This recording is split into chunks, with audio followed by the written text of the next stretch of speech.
Syedaralun, terdapat bayi laki-laki yang berhasil diselamatkan tim Basarnas Kupang ketika kapal KM Cantika 77 tujuan Kupang menuju Alor terbakar di perairan Kupang pada Senin 24 Oktober 2022 pagi. Dalam foto yang beredar di grup WhatsApp, bayi laki-laki itu tampak digendong sang ayahnya di atas anjungan kapal.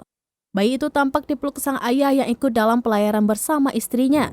Ketika musibah kapal terbakar, tampak sang ayah dengan cekatan memeluk bayi laki-lakinya pindah ke kapal milik Basarnas yang terjun melakukan evakuasi. Menurut informasi, bayi laki-laki itu baru berusia beberapa minggu. Mereka baru kembali ke Alor usai sang bayi laki-laki lahir.